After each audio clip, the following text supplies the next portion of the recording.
It's time for the North Idaho Prepcast on IdahoSports.com. That's right. Welcome in. Another edition of the North Idaho Prepcast on IdahoSports.com. Breaking down districts 1 and 2 week in, week out in the state of Idaho. My name is Brandon Baney. That guy is Ryan Scaggs. What do you got, like you got a photo shoot for Hunter's Outdoorsman magazine later on today? For brawny paper towels. Yeah. Yeah. It's the Al Borland special. And there's the title of the podcast, the Al Borland special. Yes, so you can watch this podcast on the IdahoSports.com YouTube channel, as well as our Facebook page. And if you watch the video version of this, you get to see that wonderful looking flannel that Ryan is wearing. And you get to see me with my glasses on, because sometimes, my contacts just don't want to cooperate. So that's a little behind the scenes info for you. Audio only as well, of course, at IdahoSports.com and wherever you download your podcasts. I found, Ryan, it's interesting, we do these regional podcasts around the entire state of Idaho. And, some podcasts have more people that actually download and listen. Others consume it via Facebook. I found for our podcast, YouTube is a really, really popular place. In fact, this is our highest performing Prepcast in terms of YouTube viewers. It's crazy. That's Sweet. awesome. People like to watch on YouTube. And last week, Ryan, I don't know what happened here, but we had 1,200 views of last week's episode. And generally we're between 150 and 200, which is awesome. And you guys keep up the good work, but we skyrocketed to 1,200 last week. I must have been super attractive last week. I don't know. Yeah.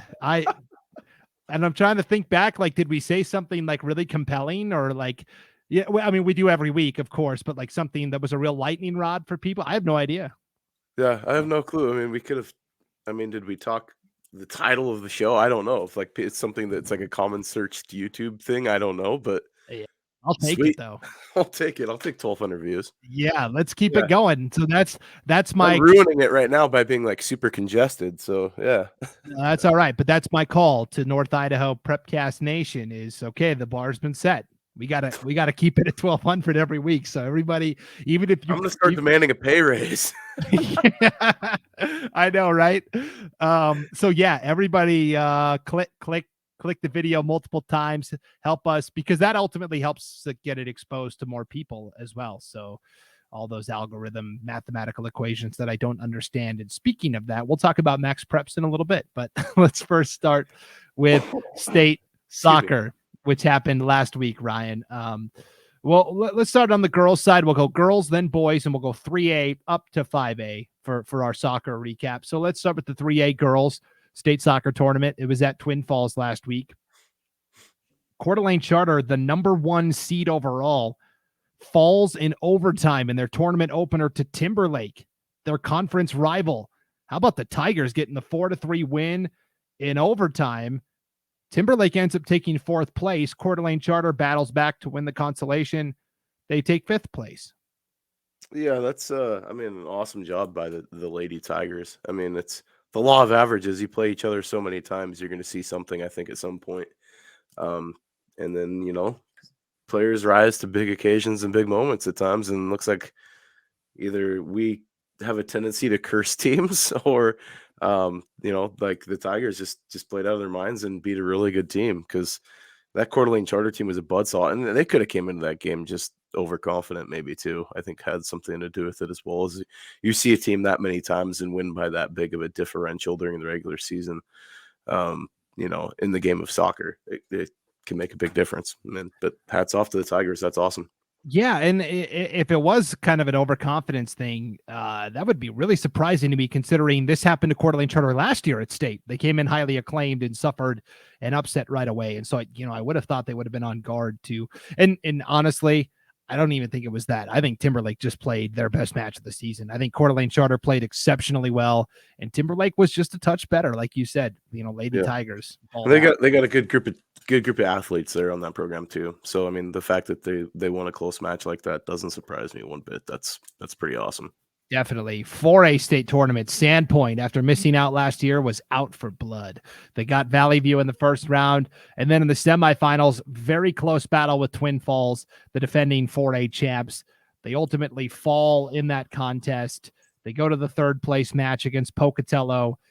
They lose that on penalty kicks 4-3. And so for Sandpoint, it's a fourth place finish, but they were competitive in every single match. Nothing to be ashamed of there for the Bulldogs. Yeah, and I think that was probably the more difficult draw on that side of the bracket. So the way that it turned out, I mean, I think, there's nothing to be ashamed of in what they accomplished this year, and playing in that 3-4 match is often every bit as competitive as state championship matches, just because sometimes you get a team that slips and maybe could have been in that title match too. So yeah, I mean, the Bulldogs had a great season and were able to bring home hardware at least, and that's a big deal.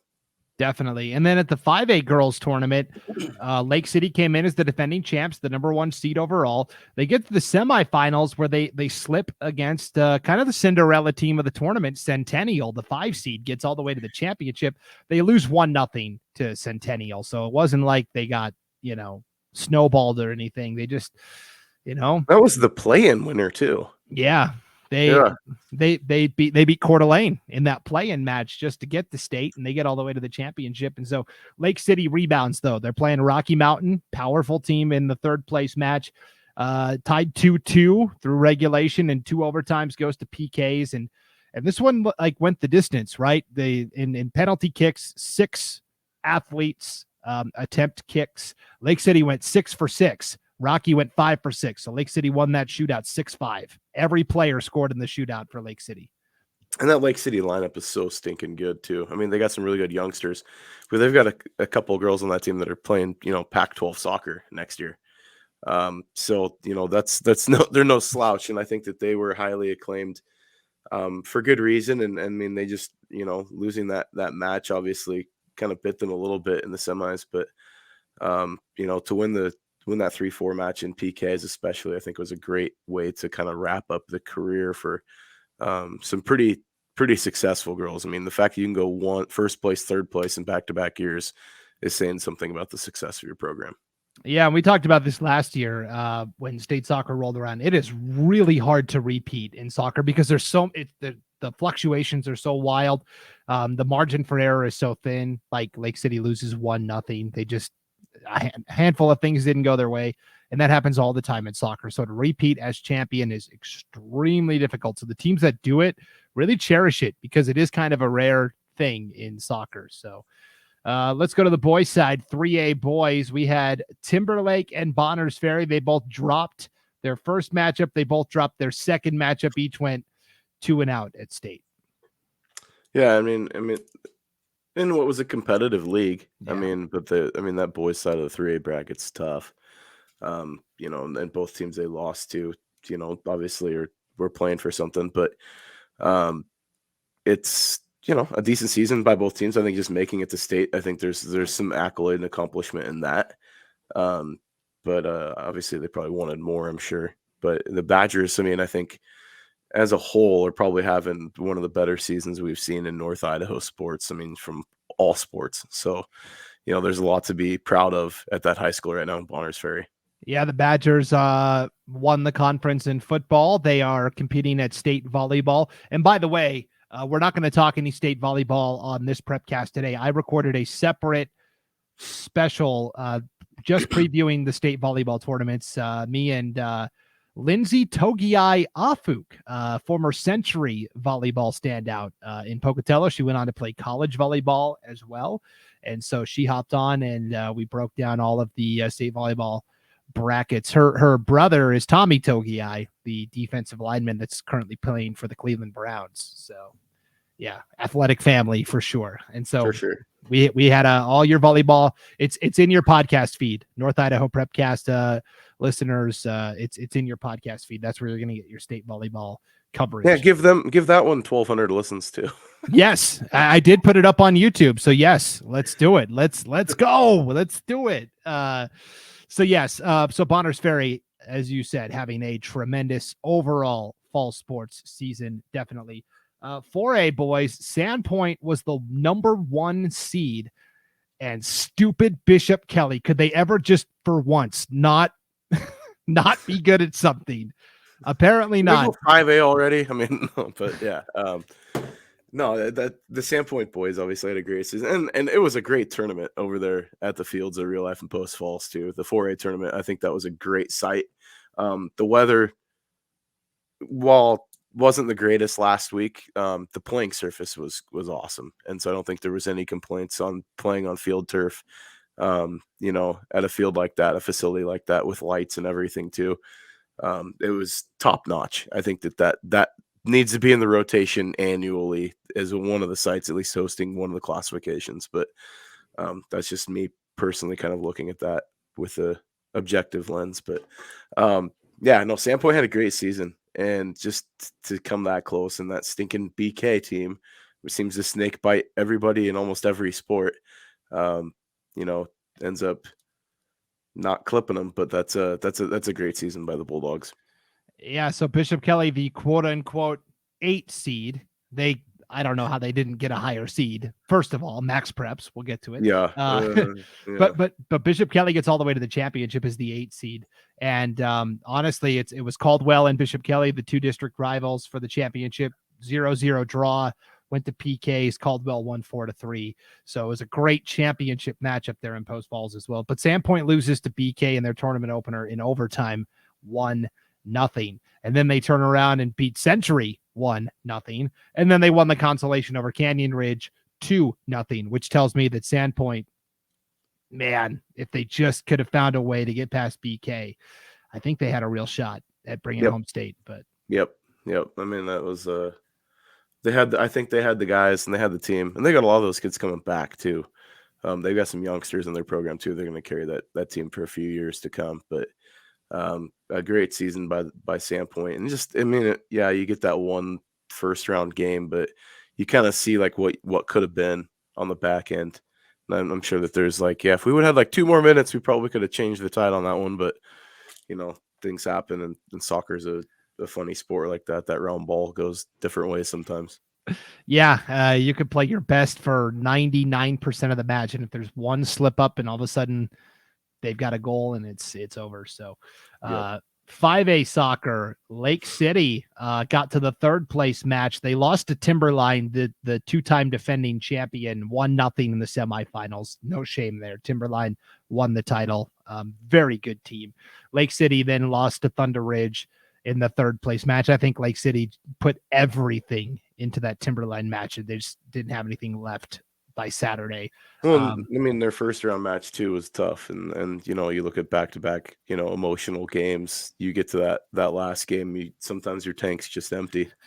Yeah, because you mentioned the first round matchup where they had to play Coeur d'Alene right away, and again, for the 37th time this year. Yeah, right. And so Lake City won that 1-0. And so Coeur d'Alene from there rebounds to win the consolation title. They beat Madison 1-0 and Bora 3-0. So Coeur d'Alene brings home a trophy as well. So this is the part that always, I'm like, this doesn't quite compute. Coeur d'Alene takes 5th. Lake City takes 4th. Coeur d'Alene gets a trophy. Lake City gets nothing. Right? It's, I mean, if it was, I don't know. I'll hold my tongue with participation trophies, but the consolation trophy versus not getting a 4th place trophy, that one sits weird. But okay, yeah, I'm with you. Maybe just 1st, 2nd, and 3rd get trophies. Yeah, then you can get a box of cereal or something. You get a box of Wheaties. Yeah, that's what you get. Some Lucky Charms or Cinnamon Toast Crunch or something. Right. So, hey, congratulations to all of our state soccer teams that were competing. Nobody came home with the title, but a lot of trophies making their way back up north. And so a great season for all the boys and girls soccer teams that were competing this past weekend. Okay, let's dive into football, Ryan. This is the time of year where my alter ego emerges, Brackets Baney, because I love looking at those brackets and breaking them down. So Joe Lenardi's got nothing on you. Right. Where do you want to start, Ryan? I'll let you choose. Let's go bottom up. Let's start 1A D2. Okay. This is going to be the 1A D2 football bracket. And again, I'm going to throw it up on the screen. It is going to lop off half of our face on the screen, so we look like Two-Face basically from there. Ryan, you can see most of Ryan's face, so that's pretty good. I'll slide over. Yeah, I can be like, yeah, there you go. I can poke over here on the side. A little Chris Collinsworth slide. Let's talk about, if you're watching the video version of this podcast, you can see the bracket up on the screen. Maybe make your video screen full size so it's a little easier to see. If you're listening audio only, that's cool too. We have all the brackets on our homepage at IdahoSports.com. You can follow along that way. All right, so 1AD2, Kendrick gets the first round bye. They will get the winner of Water Springs and Camas County. That's probably going to be Camas County, if we're being honest. But the big story this weekend is Lewis County head coach Monty Madrell, a year after they lost to Timberline in their regular season finale and lost that second playoff spot, they get redemption in a 28-6 win. Lewis County in the playoffs. They are hosting Garden Valley Friday night, 7:00 in Craigmont at Highland High School. So this is going to be a cool atmosphere. I like Lewis County's chances in this first round game. Of course, they're playing without Ty Hambley, their all-world quarterback, but they've kind of adjusted. Gage Crow, Aiden McLeod, Wyatt Webb have all elevated their game in recent weeks for Lewis County, and they've kind of shifted from a high-octane offense that would want to get into a shootout to, you know what? Let's lean on the defense. Let's run the ball, and a 28-6 win we'll take. So pound the rock, baby. That's right. That's kind of their MO right now. But yeah, I mean, they've got a decent line up front too that can move. So I mean, I do like Lewis County's chances in this game, especially playing tough defensive ball like they have down the stretch. And that's a community too that's, I don't know if you heard, but I mentioned it in text that there was a loss of one of the coaches in the community in the wrestling side of things. It was Caden Beck's dad, died in an accident on Monday. And so I'm sure that there's plenty of motivation in that community to just have something to lean into, and what better than a playoff football game, I think is something to kind of push through on. And I like Lewis County on that side. I mean, Clark Fork's got a tough draw there too. But hats off to the Wampus Cats for getting to host a home playoff game finally. I mean, we've been talking about it for how long? As like that District 1 and like had a couple teams there, and it's had the stranglehold by Mullen St. Regis. Now Clark Fork's in the playoffs hosting a game on Saturday too, which is going to be awesome. Yeah, it's really exciting. And yeah, I was going to wait till the end of the Prepcast to talk about the tragic news, but let's just talk about it right now. Sure. Andrew Beck, a pioneer, a champion of wrestling in Idaho, and really especially girls wrestling, right? Yeah. Cadence Beck, outstanding wrestler, great athlete for Highland High School. And it's awful news that came out because Andrew had a lot of learning and giving and teaching and coaching to give still. That's the really sad part. Yeah, and I mean, he's super invested, and it didn't matter which school the kid went to. He was a fan of the sport and supported everybody. And, so I look at what he's, and what he was able to do in his time as coaching and running programs from, Craigmont to Grangeville, coaching kids on the prairie up there, boys and girls alike. And I mean, you're talking from the littlest kids to, high schoolers and doing it at a high level. That's a huge loss for the sport of wrestling, but I mean, even bigger loss, obviously, for the family. And my prayers go out to them, because that's just, a shocking loss. And if anybody wants to support, P1FCU, who's a great sponsor of ours up here on the state, but they've gotten accounts open in Amanda Beck's name, his wife, that if you want to support the family, you can go to any local branch and you can do that there. But yeah, just a tragic car accident and it's just a huge loss for that community. That's the second tragic passing in the last month up north. We talked about Moscow and Lance Abendroth, the athletic director, as well. I mean, it's just been a rough month up there in North Idaho, and our thoughts and prayers are with everybody that's affected by that. And you hate to see it, but you're right. I think this can be a rallying point for Lewis County. Absolutely. Certainly. Yeah. And then there's kids, that are connected to that family. And, so I like Lewis County as a team. I said that a couple weeks ago. You're like, I'm kind of, you were hemming and hawing with Timberline. And I'm like, no, I don't care if Hambley's out. This seems like a team of destiny to me to like make their way into the playoff. So I'll own it. I did. I picked Timberline to win on this podcast last week. And you know what? Coach Madrell still answered my text on Monday when I texted him. So I think I hit on every prediction I made too, of like that went counter you or somebody else. All my predictions. I even said, yeah, we'll talk about it in the 4As. I'll save that thought because I hit a huge nugget that I got ripped for on Friday night in our Twitter space. yeah, I was very wrong on almost everything, which proves that people take what I say too seriously sometimes, especially with the brackets and all that stuff. Like people were asking me like I knew the MaxPreps formula, like, hey, how much does this team leap up and with the win? And I was like, I don't know because nobody knows. I know that's the hidden, the hidden sauce there that I don't know. I'm playing like Scaggs Stradamus now, so it's all good. Yeah, for sure. So you mentioned Clark Fork is also hosting. I'll throw the bracket back up on the screen. Clark Fork is hosting Castleford Saturday, 1 p.m. This was an old bracket that doesn't have the time in there, but 1 p.m. on Saturday. Castleford, of course, the Final Four team from last year. This will be a very tough matchup for the Wampus Cats. But the one thing that each of these teams, Clark Fork and Lewis County, have in their advantages, they're playing at home. You know, Garden Valley to Craigmont is 194 miles, Ryan, 3 hours and 41 minutes. Bad. Isn't this like 600 and some odd miles away?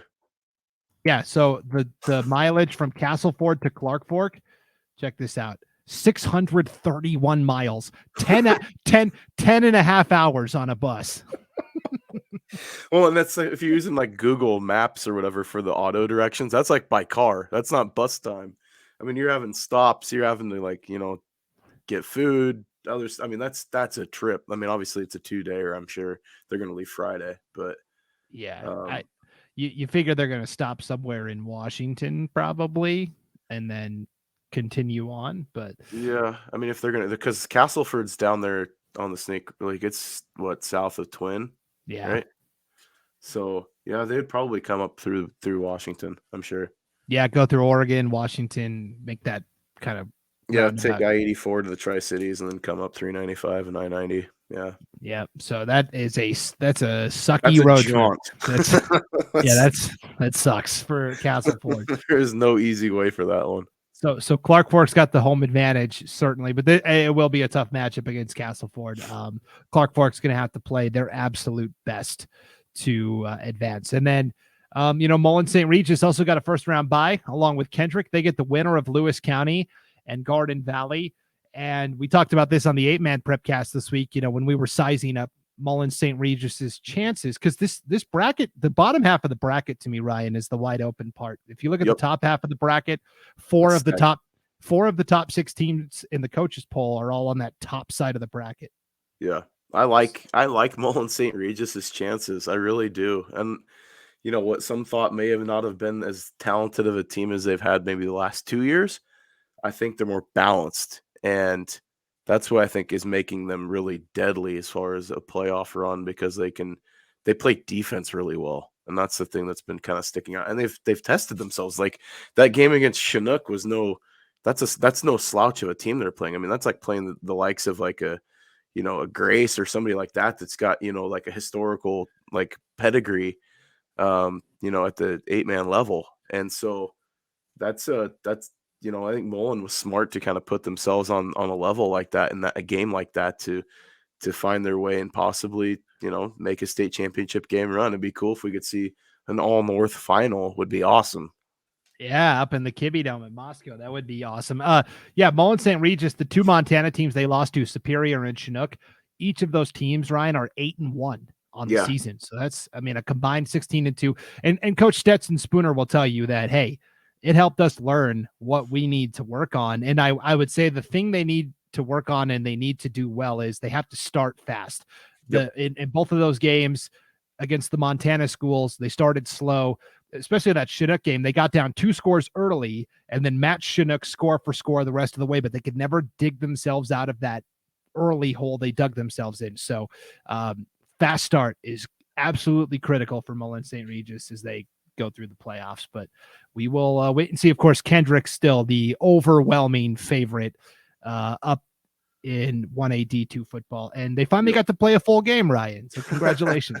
Yeah, congratulations. After 6 weeks, you finally get a full game. But yeah, no, that Tigers team is legit, and they've got dudes all over the field, and we're not talking like 8-man dudes. I mean, they've got guys that'd be starting for 5A teams here in North Idaho. So I don't think that.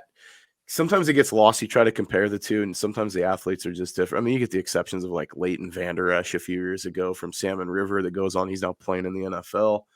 But like Kendrick's got some guys, and they were at an 8-man camp in Montana this year, and I know that Morgan, one of their offensive linemen, I mean, gosh, he's like 6'5", 250.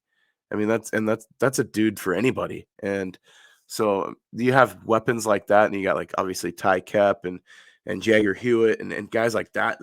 I mean, good grief, like that team is so deep. There's a reason they're running away with the coaches poll week after week and the media poll as well, and they're defending champ. But that semifinal game could be one that I don't want to say sneaks up on them, but I don't think they want to get caught, overlooking an opponent and thinking they're going to coast to a title. But that team is loaded with talent. Yeah, we'll see how it all unfolds. But Kendrick is certainly the favorite. 1A D1, Ryan. Cami gets the first round bye and the number 3 seed overall. Pretty spectacular. And the other 2 White Pine League teams got to hit the road because MaxPreps didn't think much of the White Pine this year, although history and my own freaking eyes will tell me that the White Pine League is still the most balanced league in Idaho. The eye test alone tells you that. I mean, you look at teams that missed out. I mean, look at the teams that aren't there. You have Prairie that's came on strong at the end of the year. You have Logos that was right there. Potlatch was right there.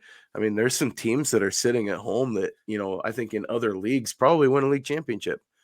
So Clearwater Valley, in my mind, that 7-10 matchup is the most deceptively seeded matchup. I think Clearwater Valley, I don't know on what planet Earth or other than Earth here, like how are they a 10 seed? I don't get it. That doesn't make any sense to me. And I think, Raft River's got to kind of feel a little bit hosed too to draw Clearwater Valley in a first round game. But I mean, that's something that you could maybe expect to see in the second or the second round of the semifinals. But like, gosh, I like the Rams a lot. I really do. That team is loaded. Louis Fabi is one of the more exciting players to watch, and that defense just flies around. They get takeaways. I like the Rams in that game a lot. And Lapwai, I think, is a dangerous team too. Butte County, I think it was in their last game. Didn't they get shut out in their last game? No, they lost to Grace in a 1-score game for the district title. Gotcha. But talking to people in Butte County in Arco, Butte County's been very inconsistent this year. Like sometimes mentally they're not engaged. And so they've had a real roller coaster season. And so on the 8-man Prepcast, I actually predicted that both White Pine teams will win. I think Lapwai. I listened to that yesterday, by the way. Yeah, I think Lapwai goes to Butte County and wins. And I really like Clearwater over Raft River, not because Raft River's a good team, but they are so injured right now. They are missing their starting quarterback, Tate Whitaker. He's also one of their best defenders. They're just a different team. And I really like CV going on the road in that game. I like Lapwai because I don't know if anybody's got an athlete that can match Terrell Ellenwood Jones. I don't know if anybody has anybody that can be the difference maker to take him out of the equation. And unless you get into like a sloppy field situation where you've got to go, pack all 8 in the box, I don't know anybody's going to be there to stall that Lapwai offense. I think they've got a lot of firepower with him and Elias year out. Yeah, and the other point I made on the 8-man Prepcast that I think also plays into Lapwai and Clearwater Valley's favor is that the teams are playing, Raft River and Butte County, basically from week 2 of the season, they've gone, we've got a playoff spot locked up. Like they didn't backslide into the playoffs, but their playoff spot has been secure since like week 3. Whereas these last 3 weeks, Lapwai and Clearwater Valley had to fight like dogs to get into the playoffs because it was so cutthroat in the White Pine League. So really, Lapwai and Clearwater Valley, they've already been in the playoffs for almost a month. This is just another playoff game. That's a great point. Yeah. And they've been able to go through it and stay healthy. That's the other part too. Yeah. And the other thing, sorry, to reiterate all the points I made on the 8-Man Prepcast, everybody should go listen to that. Definitely. But Lapway as well started 0-3 in league, and everyone like dismissed them like, oh, Lapway, they must be garbage. But if you look at the scores, I mean, they lost to Kamei by 6.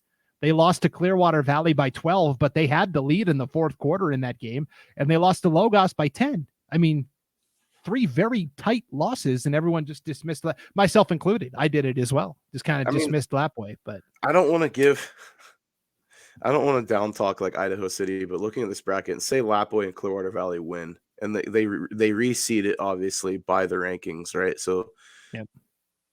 The number they would get reseeded coming out of those playing games, correct? Yes. Yeah. So if they get reseeded coming out of those playing games, you could essentially see an Oakley Lapway game and a Grace Clearwater Valley game. I mean, good grief. I'll tell you right now, that's a tough matchup for Lapway. Yep. Basically with Oakley, you got to match them score for score. They've got the firepower to do that. If Yeah. Clearwater Valley plays Grace, I like CV there too. Grace has also been very inconsistent, very roller coaster team. I like the way, despite being a 10 seed and having to go on the road, I like the way things are setting up for Clearwater Valley. And what a matchup it would be, Ryan, if we had in the semis Clearwater Valley and Kamei, the rivals, with a trip to state in on the the dome. line. In the dome. I mean, like, good grief. I mean, it realistically could be played in the Kiwi Dome. Who knows? It might be played in Lewiston for all we know. I don't know. But yeah, no, that would be awesome to see a Clearwater Valley Kamei semifinal game. That would be so cool. And you talk about, I mean, you could probably speed through town because nobody would be there. But if you're driving up Highway 12 to Montana, there's no speed limit through town. But yeah, no, that would be a dandy of a matchup. You got to get there first, obviously. I mean, then you look at some of the other matchups. I mean, you could essentially have a carry notice game. And then obviously Kamei. I mean, that's big. The Kamei got the 3 seed. Just looking at it, because if you look at kind of if everything goes south, in the play-in games, essentially, Kamei is still going to draw at worst. Like they're going to be playing, Murtaugh maybe. I mean, like that's a pretty good draw, pretty friendly, at least for the Cubs in that next round. I would love for the White Pine League to get all 3 teams to the Final Four just to stick it to MaxPreps. Secretly, that's what I want. So yeah, embrace the chaos, right? Yeah, we'll see. We're going way far down the road. We got a lot of. That's for next Prepcast, right? Yes, for sure. But you can see it. You can see the groundwork. Absolutely, it's coming. Yeah, it's coming. Yeah, for sure. Okay, let's talk about 2A football. As we look at this bracket, we had a lot of fans asking us, where's Kellogg? The thing with this bracket is the 5 division champs all get buys in the first round. And then from there, the top 4 district champions, according to MaxPreps, get home playoff games. And then, so Kellogg is in. We don't know where they're going to play yet, though, because like 1A D1, it gets reseeded. Yeah. After the opening round. And I'll admit, Kellogg is behind some of these teams that are playing in the play-in round. So Kellogg is in the quarterfinals. They'll have to hit the road somewhere. I don't know where they're going to go necessarily. We can't really tell you that until all of these games actually take place. But Kellogg is in the bracket. It's just we couldn't put them anywhere because we don't know where they are headed. I also, we had a lot of Kellogg fans complaining like, oh, a district champion. Why do they have to hit the road? Well, there's 5 districts. Somebody is going to have to hit the road eventually. And what hurt Kellogg this year was the CIL was not a strong league. It really wasn't. When you look at, Priest River struggled, Orofino struggled, Grangeville struggled, even St. Mary's, right? They got the other playoff slot, but they started 0-6. So that's why Kellogg is not seated higher, is because the conference kind of dragged them down. So that's the explanation there. And then let's talk about St. Mary's going to Aberdeen. It's going to be exciting. That's going to be, I think, a pretty interesting matchup. 2 teams that kind of similarly play good defense, want to run the ball. Interesting matchup. And I mean, that's a really, 2A was kind of like, I don't want to say like it's the forgotten classification, but I think to an extent it does get overlooked a lot. That you look at some of these bananas numbers like Kellogg, and I mean, if you that game's played on turf, Kellogg can score half 100 by halftime. But yeah, going into this the Aberdeen St. Mary's game, if it could be a close one, I think halftime score realistically could be like 12-10, or I mean, maybe a couple people miss a extra point, and so you're looking at like a touchdown. So it's 6-9 or something like that. It's just a weird score. I see it being a weird scoring game, just because the way they play on offense is they want to control the ball so much, to play defense with their offense too. I don't want to pick against the Lumberjacks, but I like Aberdeen a little bit more. I think that they just got a few more athletes, but maybe I'll stick picking Aberdeen, so I like curse them, and then St. Mary's moves on. So. Yeah, there you go. So I was texting on Monday morning. I was texting Craig Teft, the football coach at St. Mary's. Shout out to Coach Teft. He's a diehard. He tunes in every week. To the Sorry, podcast. Coach Teft. I'm like you guys. I just don't want to curse you guys. Here's what I'll say. The style that Aberdeen plays is ball control to the point where each side, St. Mary's and Aberdeen, could only get like 4 offensive possessions. Like that's happened several times with Aberdeen this year. So if St. Mary's can cash in on all their drives and stop Aberdeen just once, it's really risky to play that low possession type of game because you have to be almost perfect. And Aberdeen a couple of times this year hasn't been. So I really do think if St. Mary's capitalizes on every drive and they even get one stop against Aberdeen, it's going to be such a short game that they have a chance. I really do think a takeaway. If you get a big takeaway, that's the clincher right there. And the way that St. Mary's plays defense, I think that they could maybe force a fumble. I don't know about the interception side of things, but if you can force a fumble, or at least, you got to think of 3 and outs. A 3 and out is a turnover in a game like this. And so if you can make a nice stand, defensively, that can be the shot in the arm, turn around, get a nice return on a punt. I mean, you're in business, you're cooking. So, that's, I think, kind of what you look at as coach. If I'm Coach Teft, is like, hey, defensively, 3 and outs count as turnovers this week. We just got to be really disciplined. Don't limit we're going to limit the big play, and we're going to be all right. We're going to give ourselves a chance in this one to come away with a victory. Yeah, this classification is the most wide open 2A. I mean, there are at any of these 11 teams that are here, I could see playing in the semifinal round. I really could. It's going to be really fun to see how this 2A bracket shakes out.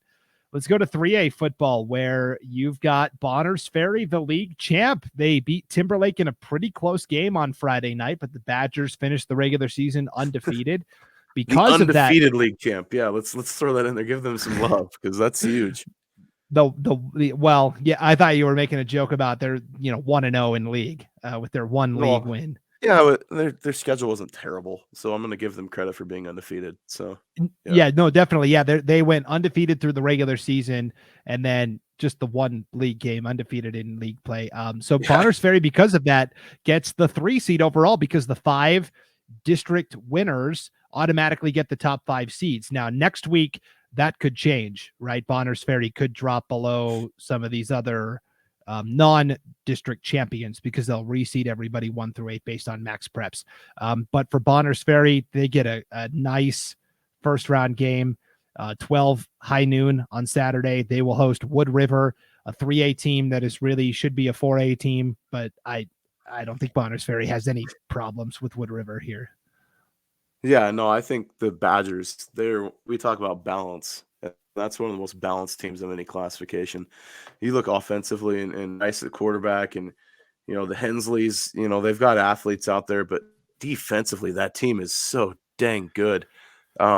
Just they play so sound. They tackle really well. If you look at stats too, it's kind of something I've been looking at, and I know that product on the field doesn't necessarily reflect stats, but I mean, if you look at 3A, I mean, they just tackle so well, and they have so many, and usually you see a lot of guys that have a ton of tackles or whatever, and it's, they'll have 22 solo tackles and 51 assisted tackles. No, these guys are like solo tacklers with like numbers in the 40s and 50s. That's saying something. So, you look at what they're able to do as a unit, and they play really, really well as a unit.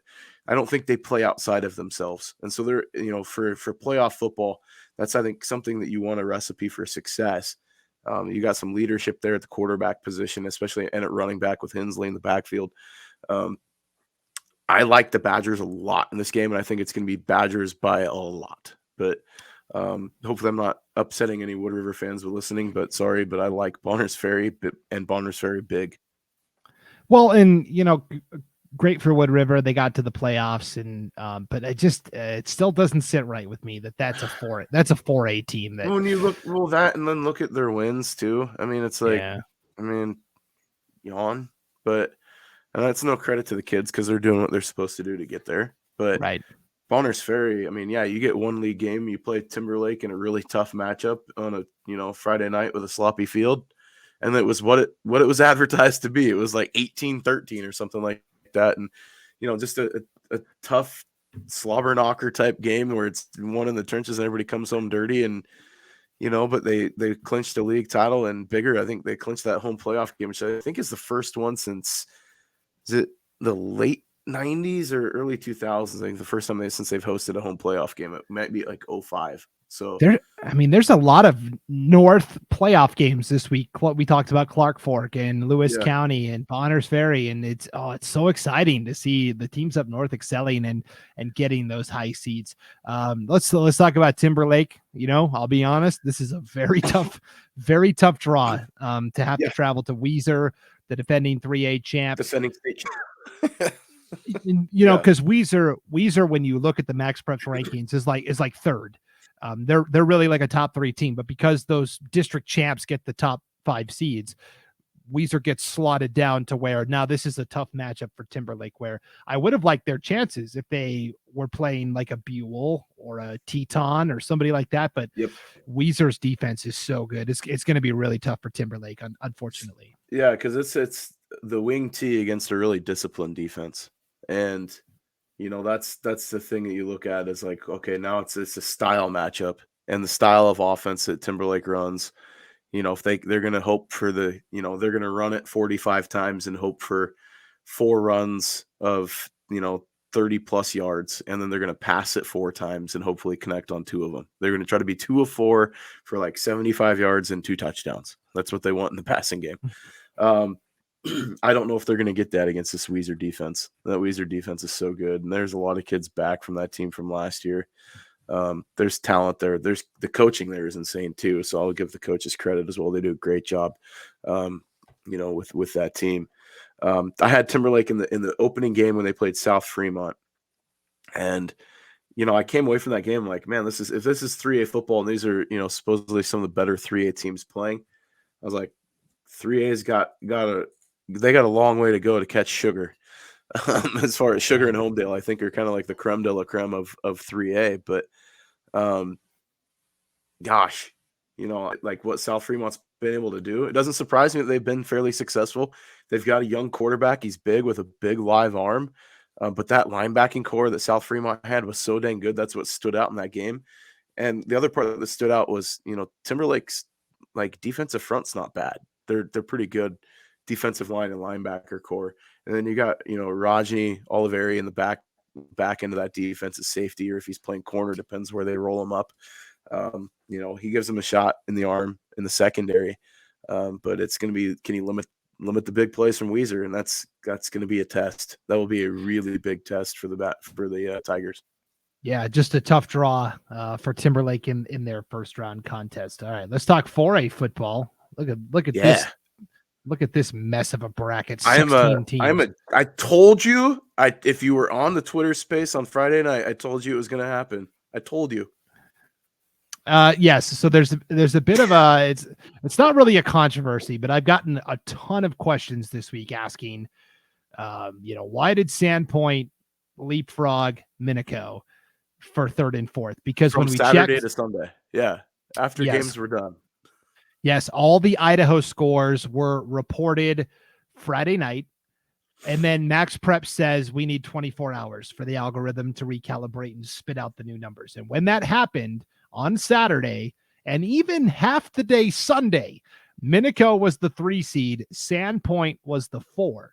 And then all of a sudden, I made a big fat post about it too, and then I looked like an idiot. well, we all did, because here's what happened. We're going to talk about this on the Magic Valley Prepcast. That's our District 4 Prepcast. So if you want more context on what happened, tune into that Prepcast. I co-host that with Scott Burton. He is the athletic director at Jerome High School, so he can open doors that we can't. And he's got a contact person at MaxPreps that he can call and ask these types of things. Because here's what my guess was, and you can tell me if I'm wrong next week, is that the Canyon Ridge game against Ridgeview that was canceled because of lightning ruled a no contest, hurt Minico's rating because of a common opponent.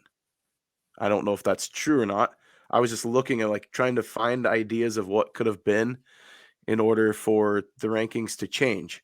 So if there was a slight dip, even by a 10th or whatever of a point, Sandpoint was dang close when they were at 4, right? Yes. Then they had their regular season. Well, Utah is a week ahead, right? Alta Utah had a first-round playoff win on Friday night, which gets entered into the computers for Sandpoint. And playoff wins, we know with MaxPreps, end up boosting the ratings for a playoff win. I don't know if that had anything to do with it. That was the only thing. Those two things are the only thing I could think of that would shift the computers enough to bump Sandpoint above Minico. Yes, so you are correct on the second point. I don't think the Canyon Ridgeview game ever impacted anything, because I don't know that a score was a score put in for that game on MaxPreps. No, because see, so I don't think that ultimately impacted anything. What people in Minico thought happened was that MaxPreps is connected with Huddle. So when a game is reported on Huddle, it automatically gets put into MaxPreps. And so what happened on Sunday was Skyview was looking ahead and said, well, we're a bottom 3 seed. We're going to play either Bishop Kelly, Sandpoint, Skyline, or Minico.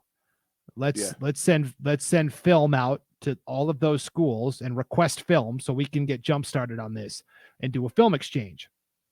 Well, when that happens, Huddle automatically adds, Skyview sent a film request to Sandpoint. They're playing Sandpoint on Friday. Add it to the schedule. And then it gets added to MaxPreps as well. So at one point on Sunday, Skyview was listed as playing Skyline, Bishop Kelly, and Minico all at the same time, all on Friday night. Yeah. So what Minico fans thought happened was, because that happened, that changed the strength of schedule component of, because wow, look at Skyview. They scheduled the 3 best teams in the state of Idaho. Everyone's going to get so, but that's what they thought had happened. Yeah, I really think it was that Alta game. I thought Alta's win gave them the boost because it's worth double the points in a playoff win.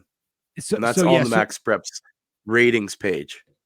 Yes. So we kind of debunked that theory that Magic Valley fans had about the Huddle impacting that, and you are 100% correct. Sandpoint got the bump because Alta won that game. Alta Utah won that game Friday night. Utah was a day late to report that stuff, so they needed extra time to calibrate. Now, Minico also played 2 Utah teams this year, including a team that won in their playoff opener as well. So Minico fans are thinking boy, our Utah team won as well. We should still be ahead. And again, that's the mystery of MaxPreps. Nobody knows exactly how it works, but Sandpoint finished 0.1 ahead of Minico for that 3rd seed. Well, here's the other one too, is that Sandpoint had 2 common opponents playing each other on Friday night. Lewiston played Coeur d'Alene, right? Both losses to Sandpoint. Sandpoint lost to both of those teams. However, Lewiston beat Coeur d'Alene by 40 or something like that. It was like a 40-point victory for the Bengals. That was a game that Sandpoint lost by 2. To where if Coeur d'Alene had won that game, that was a game that Sandpoint had lost by, I believe it was 12. If that was 11 or 12-point game in that loss. Sandpoint wanted Lewiston to win that game, and they needed Lewiston to win decisively because of the differentiation in score between those 2 common opponents. was tighter to the Bengals and the Bengals becoming a playoff team. So there was the two correlations that I saw that could have swayed the rankings and it boosted, is that you have a 5A common opponent that you lost to by 2. That's, I think, what lifted Sandpoint above Minico at the end. But yes, and 2 points, 2 things I don't like. One is that Utah postseason results should not impact Idaho regular season results. Unfortunately, by going with MaxPreps, because Utah starts 2 weeks ahead of Idaho, that's the way it is. That's something I think needs to be explored, is do we want Utah postseason results impacting, our regular season rankings? It's certainly a discussion point. The second thing is MaxPreps claims the point differential used for their algorithms gets capped at 15 points. And I don't believe that for a second. I don't buy that. I don't think that's correct at all. I think that's a flat out lie. Yeah, I think because they got a huge inflation when they beat Lakeland and they kept their foot on the gas in that Lakeland game. Yes. That one. So this system is promoting bad sportsmanship, because now you need to go run it up and win by 40, because MaxPreps could say whatever they want, but a 40-point win gets valued differently than a 15-point win does. It just does. I've seen it with my eyes. Yeah. I know there is. So I don't think MaxPreps knows exactly what's going on sometimes. But anyways, long story short, Sandpoint got the 3 seed. I mean, the top 4 teams are all really good, right? It doesn't really matter what order they're slotted in. Sandpoint gets that 3 seed though, and because of that, now they will host Skyview in the opening round. I'll put the bracket back up on the screen finally here. Sandpoint, the 4 seed, or the 3 seed, will host Skyview, the 14 seed. That's a great matchup for Sandpoint. Bulldogs are going to roll there. And then let's talk about Lakeland. Skyview can move the ball. I mean, I don't want to, and I'm okay. Okay. I'll talk about this game real quick, briefly. Yeah. Okay. Skyview is deceptive because they can move the ball. They did it against BK. They moved the ball fairly well. Yes, in a loss. Some parts of the Skyline stats get thrown out because people think that they get garbage time touchdowns, and so that's why it looks like their offense is so good. Fact of the matter is, you look back at it, and Max Cutforth is not a bad quarterback at all. Stat-wise, he does a pretty dang good job. He's got some guys around him that can make plays. So I look to that game to be competitive, I think, for probably a quarter and a half. And then I think Sandpoint pulls way late, especially when they start leaning on that offensive line and that push that they can get up front. That O-line of Sandpoint is going to, I think the hog mollies up front are going to be the difference makers, and it's going to break lanes for Parker Pettit to run. And I think Pettit's going to probably go for $175 rushing. Yeah, I in Skyview is not a good team. They are not a playoff team. There's already too many teams in the 4A playoffs. That's another thing I've been crotchety about lately, is 16 teams get into the 4A playoffs. That could probably be reduced. Skyview lost to Elko, Nevada by 40. Yeah. And then the next week, Elko lost to Melba by 40, a 2A school. So, I mean, that's all you need to know with that. I like Sandpoint there. Lakeland Pokey is going to be an interesting game. Yeah, let's talk about it. This is the game that I'm going to be at Friday night, Ryan. I will be on the call for this game. You got a good one. Yes. Lakeland, I like. I like Lakeland a lot. Even though they've got to come all the way down to Pocatello and play. Lakeland was a top 8 team in MaxPreps rankings, but because they didn't get an auto bid, they automatically got pushed down to the 9 seed. Pocatello is a 500 team that, if they had their starting quarterback, Drake Contreras, then you're talking about a pretty good matchup, but they are just fundamentally a different team without him. He's been injured all year. They've had to play a sophomore at quarterback named Hunter May, who has improved as the season's gone along, but it's just not the same. And I think if John Cornish can get to the outside, it's going to be a good night for Lakeland. Pocatello's pretty stout up the middle defensively, but they're a little vulnerable on the edges. Well, how is their defensive front against the run?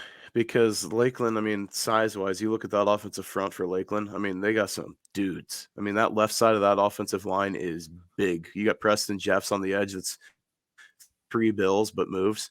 He's like 6'6", 6'7", close to 300 pounds to tackle, but he's athletic. And you got some of the other big guys up front.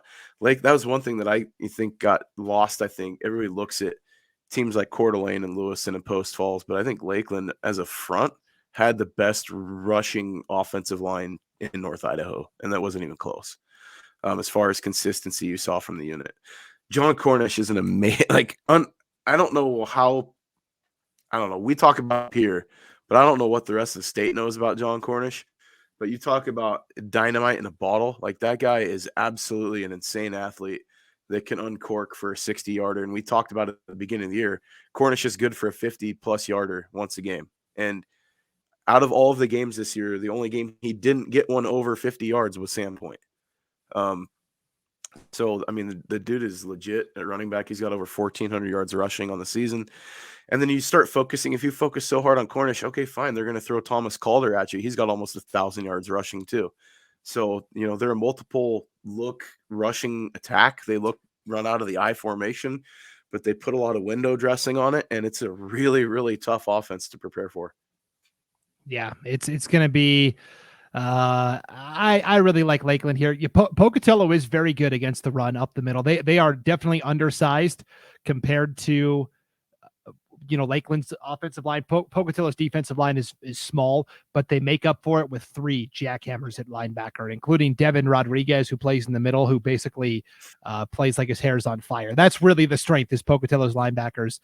When they played Highland, for example, they only lost 14-7, and Highland could get nothing up the middle had they beat Pocatello on the edges. So I think if Cornish can get outside, that's where Lakeland can really, butter their bread, so to speak.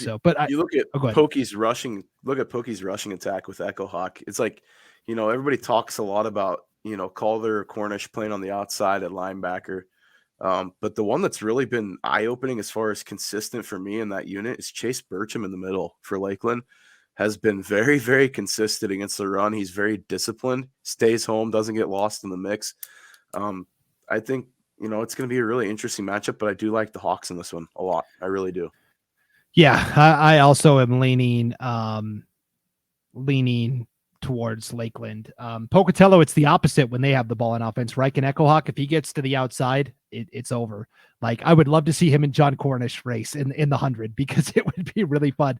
If you can bottle up Echo Hawk and make him run between the tackles, then that's where Pocatello really struggles. And with a quarterback that can't make the throws over the top consistently, like Drake Contreras could, defenses have just keyed in on Echo Hawk this year and have really contained him.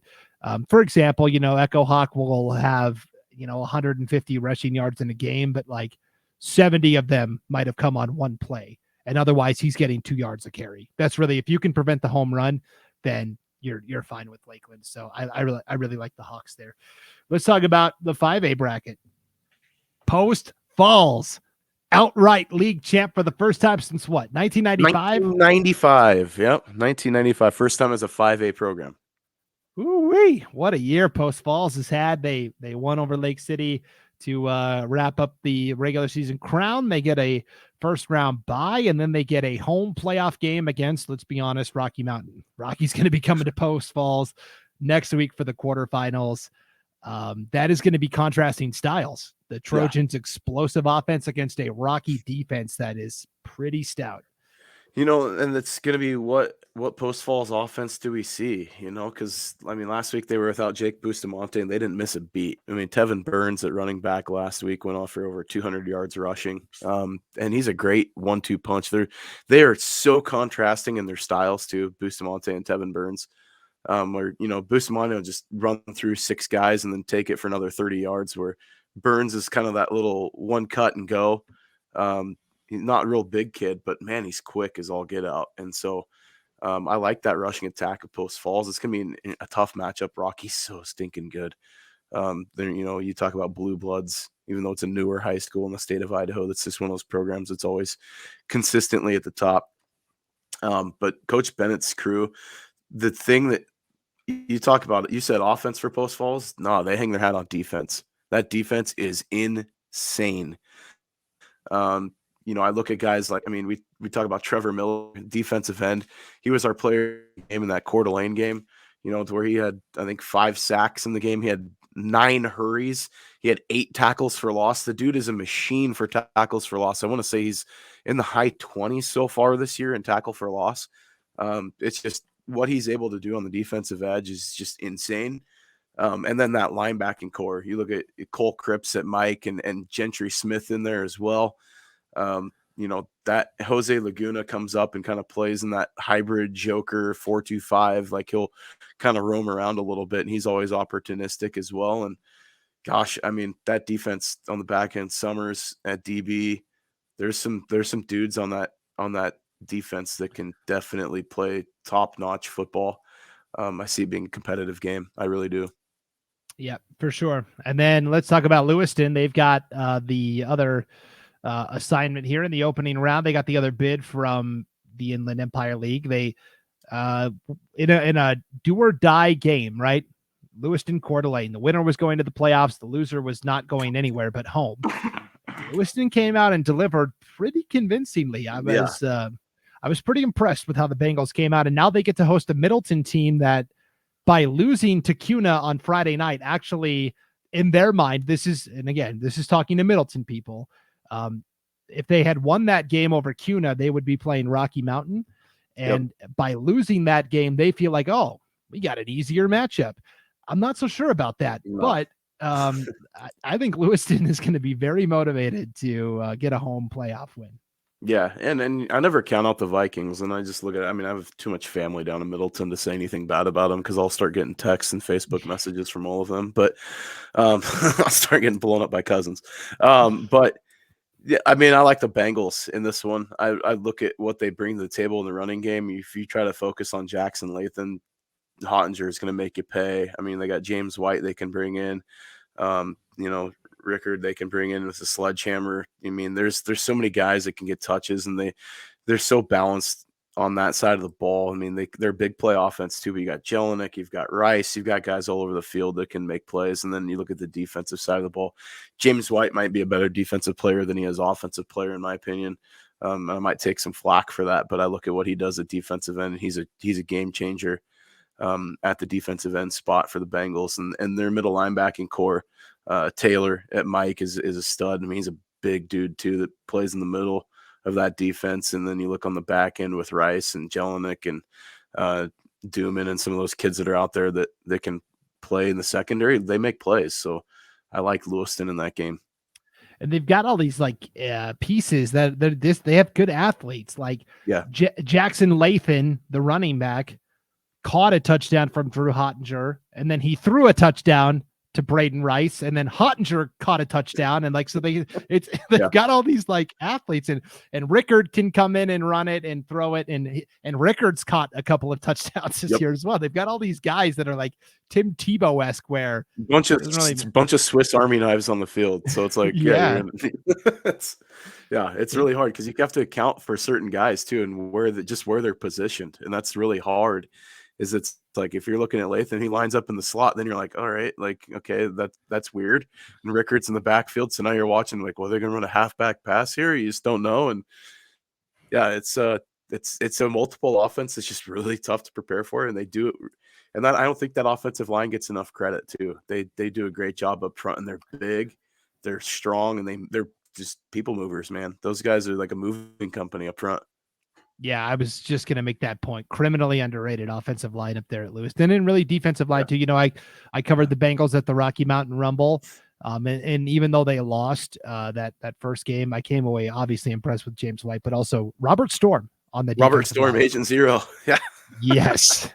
He's awesome. He's a stud for sure. So, he's a stud in the middle, man. He's a big reason for that defensive success for the Bengals too. But yeah, there's some pieces to that game, and then you look at the return game too of the Bengals. I think get undersold a little bit, the little nuances in the game that make big differences. I like Lewiston. I think they're a dangerous team because I think they're woken up a little bit since that scare in the first half against Lake City. I saw them come out and do what they did to a really good Coeur d'Alene defense. That was just silly. Yeah, for sure. All right. Well, we've crossed the hour mark, Ryan. I apologize. This has gone long. That's why we started early, right? Yeah, we got off track talking about MaxPreps. The 15 minutes we spent on MaxPreps really got us off schedule here, but it was important to talk about because there's. I just needed to hear how right. right I was. That's all. Right. Well, that cost you 15 minutes of your time, so hopefully the payoff was worth it. Listeners, I'm sorry. Yeah, hopefully a lot of throat coat tea, and I'll be ready to go for Friday night. So we're good. All right. Sounds good. We're still kind of ironing out the final broadcast plans for IdahoSports.com, but we're going to cover, over 75% of the first round games across the state of Idaho. I think right now 21 of 29 possible. That's awesome. Name somebody else doing that. Yes, and all with local broadcasters that have seen these teams play week in, week out, actual bodies that are there broadcasting, and it's going to be a good time. So stay tuned to IdahoSports.com. Click on the game streams tab on the home page at IdahoSports.com to see if we are covering your favorite team here in the opening round of the playoffs. All right, that'll do it for the North Idaho Prepcast. Thanks for tuning in, everybody. For Ryan Scaggs, I'm Brandon Baney, and we'll see you next time on IdahoSports.com.